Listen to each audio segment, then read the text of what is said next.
Hi, friends. My name is Pelc Graca, and I am a certified master health coach who has been featured in various publications such as Women's Health, the Wall Street Journal, the New York Times as an expert in weight loss.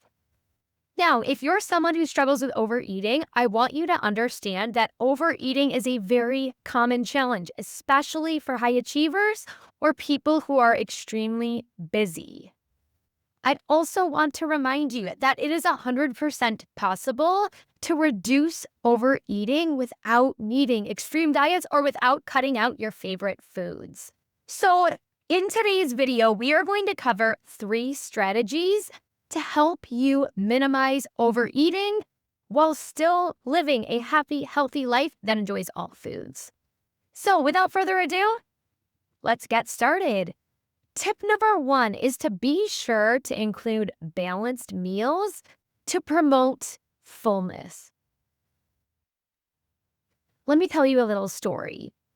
One time I worked with a client named Lauren, and that was not actually her name because I am changing her name to respect her anonymity. But Lauren would sometimes overeat in the evenings after a busy, stressful workday, after she got her kids to bed. It kind of turned into that reward time where she felt she deserved the charcuterie boards and the cookies and the wine and the chocolate and all of the things at night.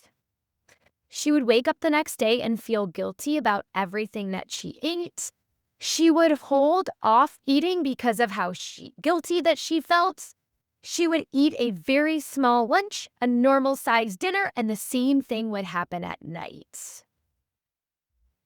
After we started changing some strategies and really focused on eating breakfast, lunch, and dinner that were balanced meals that contained protein, fiber, vegetables, fruits, she noticed it became so much easier to prevent overeating in the evenings because she ate enough during the day. And so if you are somebody who is struggling with overeating, I'm really going to encourage you, eat balanced meals. Again, I mentioned protein. It's going to help regulate your hunger hormones and provide lasting satiety.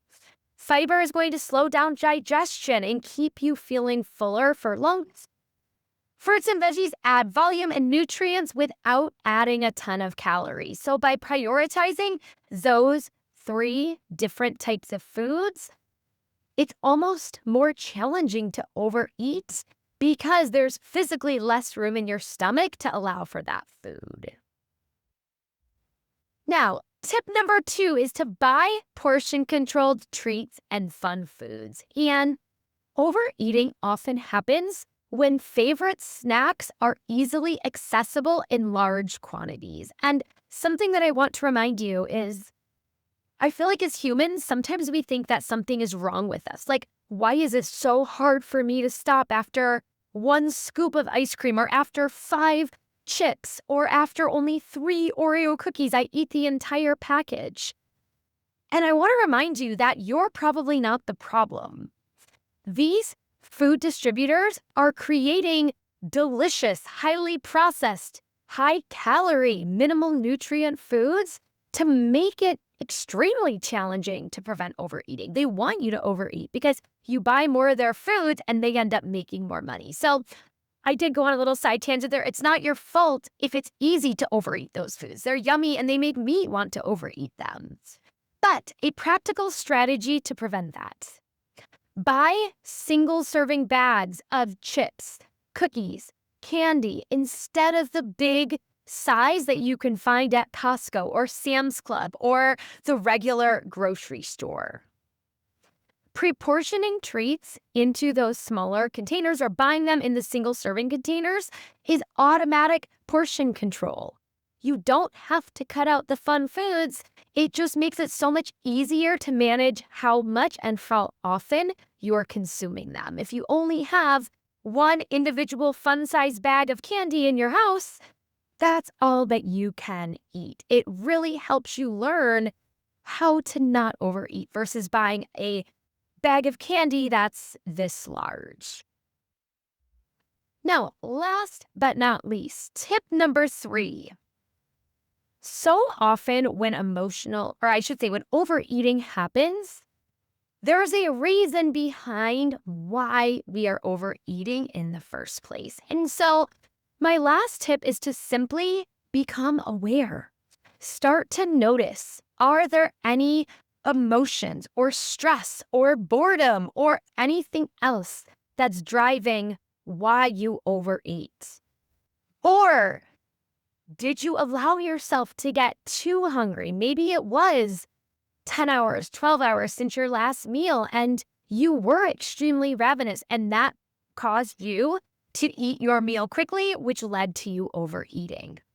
Or were you eating distracted? Maybe, again, you had a show on TV or Netflix that you were watching, or maybe you were mindlessly scrolling Instagram or TikTok while you were eating.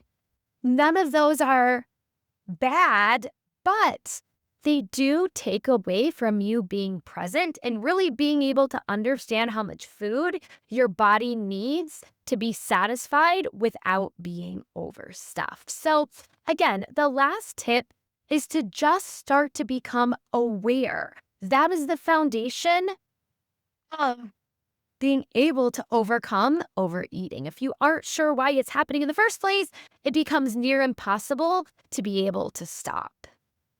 So again, as I close out this video, I want to remind you, beating overeating is not about being perfect. There will be times you overeat for the rest of your life. There are times that I still overeat, and I have maintained my weight loss and have certifications and degrees in this for the past 15 years. But it's really about becoming aware and making small, consistent, intentional choices so that the amount of times that you're overeating ends up diminishing to where it's so infrequent that you're able to lose weight or reach your other health goals. As always, if you found this video helpful, give it a like. Please subscribe. I always drop one new video that is action-packed with tips every week, and I look forward to getting to know you more soon.